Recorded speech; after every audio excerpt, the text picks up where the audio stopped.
Hey there YouTube, Practical Shorter here coming at you with a video all about Palmetto State Armory. This is a quasi-unboxing video. Many of y'all who know what security tape is will probably realize I already opened this. But that was to make the viewing experience a little bit better for you. This is a project that I'm working on. It is an AR build. Now to touch on something, I was feeling very adventurous when I bought a lower to start this project. And I started putting together parts because I was going to do it myself, man. You know, and you know, I do really feel like it's well within my capabilities, but that was my problem. I'm building this rifle as kind of a keep it simple kind of a rifle, and that was where I ran into problems. What I realized was that barrels don't come pre-drilled for these pins, and they're angled pins. So they have to be reamed out with a special tool, and it just sort of all sounded like a really huge pain in the ass. And I didn't want to build a low profile. I wanted the A-tower front sight because, you know, call me funny, but you know, I grew up on the M16A2, and I really like iron sights, and I love how dependable an A-post front sight is. So I wanted that. So scouring the interwebs late one night, I do believe it was a Saturday night, I found that Palmetto State Armory was having a sale.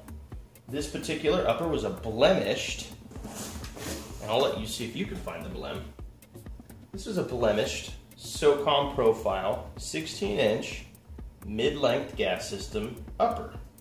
Now it's already assembled. It has the nice pinned A-tower front sight that I like, and the barrel is melanited.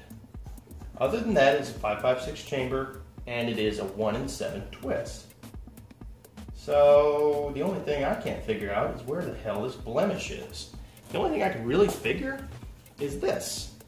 The T-marks aren't filled in. So if that's what they call a blemish, I'm good with it, because I really don't care if my T-marks are filled in. But at the same time that this particular piece was on sale for $199, they also had a sale on bolt carrier groups and charging handles together in a pair, and they came packed. The bolt carrier was in that, and the charging handle was in that. They were $89. Now, in my excitement, I didn't really look all too much at what I was clicking on. I paid good attention to this, but the bolt, I've got an extra bolt carrier already, which I was intending to use for this, and I needed a charging handle. And when I saw this, I thought, well, it would be kind of nice to get a bolt basically for 70 bucks, or a bolt carrier for 70 bucks. And, you know, it's a Carpenter steel bolt. I saw Carpenter steel, I thought, hey, that's what I'm looking for. Cool, click. Well, I found out that this is their Freedom series of bolt carriers.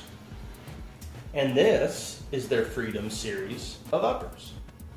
Now, there's a lot of internet mythology floating around right now about exactly what the difference is. What I was able to figure out is that Palmetto is basically in the business of moving 3 different kinds of AR parts. The first is p-tac. Okay? P-tac have not really had a good reputation. They've got p-tac bolt carriers, they've got p-tac uppers, they've got p-tac rifles. As far as we can tell, p-tac is its own company, and they sell their goods through Palmetto State Armory. Then Palmetto State Armory has the Freedom line, and then they have their premium line. The rumors are that the premium line is made by FN, which, if you know anything about weapons, you should know that FN makes some serious stuff. By the way, if you haven't shot an FNS pistol, you owe it to yourself to try it out. Next time you find one at a rental range or something. They're amazing. My only problem, the mags are $45 a piece. Moving right along, the Freedom series seems to be about their middle of the road kind of stuff. Now, I would have loved to have gotten this with a cold hammer forged barrel, basically a 4150 chromoly vanadium, barrel, the equivalent of an FN, with chrome lining. But melaniting has moved a long way, and if you basically think about it, it's very similar in process to Tenifer, which is the kind of stuff that they put on Glocks. So if you've ever shot a Glock, you know that they don't really wear out. They'll break eventually, but the finish doesn't really wear out. Even gunsmiths complain about having to cut through the finish on a Glock because it's so darn tough. So this again, I couldn't find any information on this. Basically, just to see what the SOCOM profile really looks like, or what they refer to as a SOCOM profile. So there you go, just take a look. We've got what looks like the heavier profile up front. You got a bit of a shoulder here. This appears to be a 0.75 inch in diameter barrel section. Here, where the grip cap is, it's a little bit bigger. And then it narrows down to actually about a medium profile, all the way back until you've got the build-up for the chamber. And again, it is melanited, which is nice. It's a little shinier. It almost looks blued, to be honest with you. I don't really mind that, being that this is it's not my primary rifle. My primary rifle is Colt, which I like. This is more of a reserve. So let me put the stuff back on, and then we'll move on to the bolt, which I found to be pretty nice. Now, I've had some experience with Delton's bolts before, and obviously I've had experience with Colt bolts, FN bolts, stuff like that.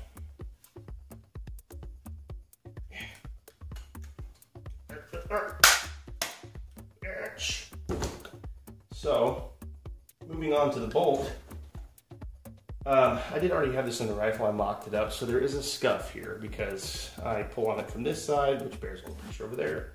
Anyway, this is their forged charging handle. This actually did come with a little blemish. Don't know if y'all can see it. Right there in the corner. Not a big deal. I'll do worse to it in the future. And then the bolt. So again, remember we were talking about the three different kinds of Palmetto.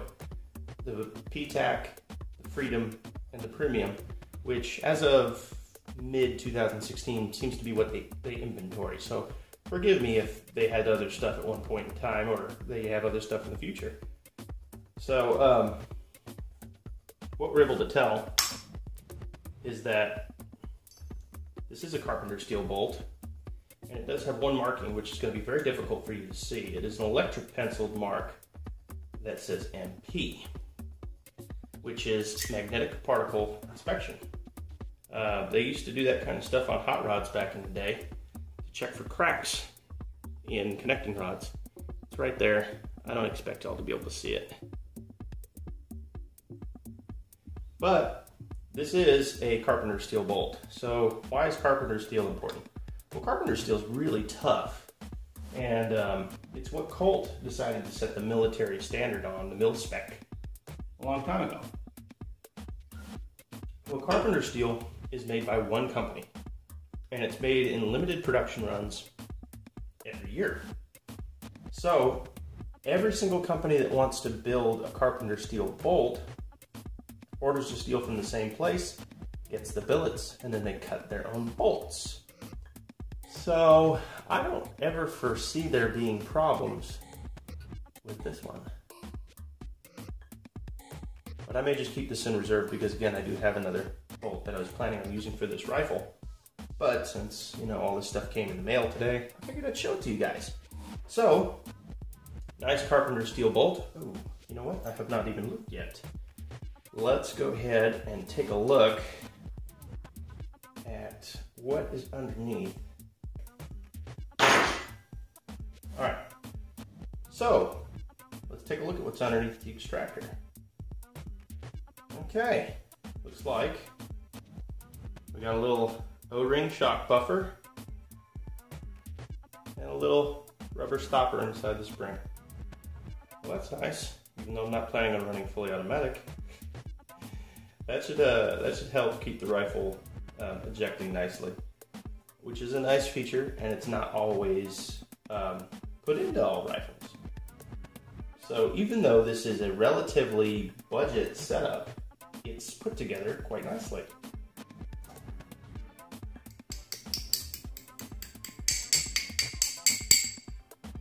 I do what I want. All right. Oh, the last thing I was going to show y'all is the bolt carrier. It is chromed in the bolt channel and in the gas key. And of course, everyone goes nuts about gas key staking. It sure is. Look at that. Yeah, it is. Just get a hammer and a punch and do it yourself. It pisses you off so badly. Anyway, I know it's important. I just think everyone's hilarious about how much they go on about gas key staking. Okay. So, kind of getting back on topic here. The bolt carrier and the charging handle were $89 for Carpenter steel bolt, chrome lined internals, properly staked gas key, and a forged charging handle. That's not bad. That's a pretty good deal. Then we got our beautiful upper with the nice melonited barrel, which will last a lot.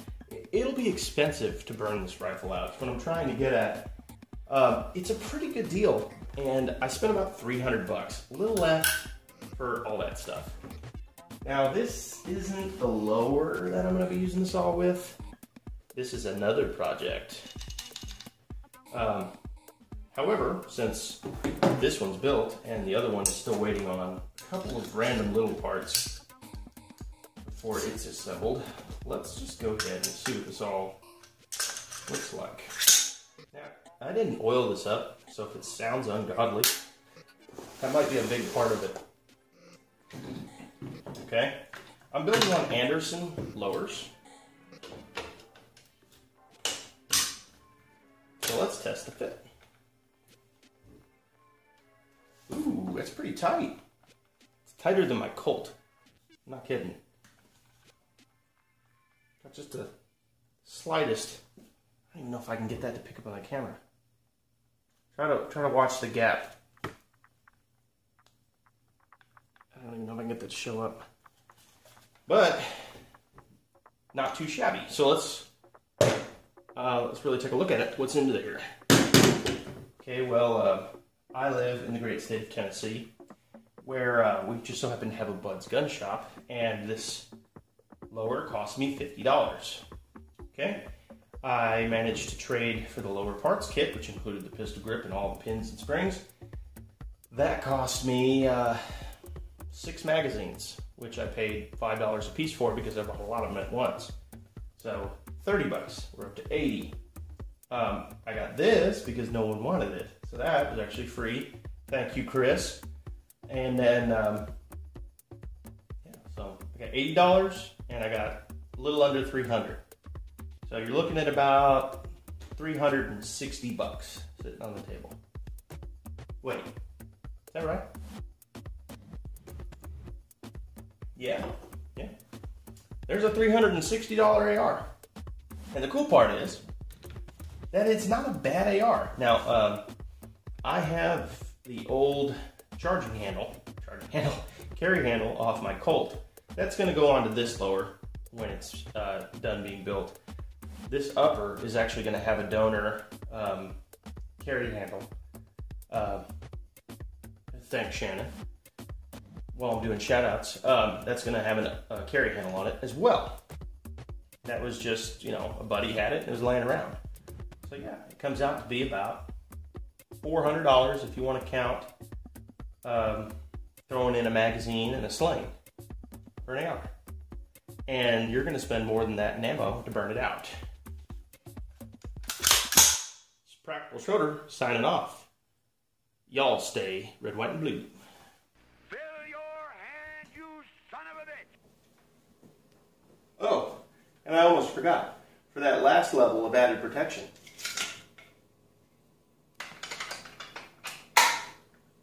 snap on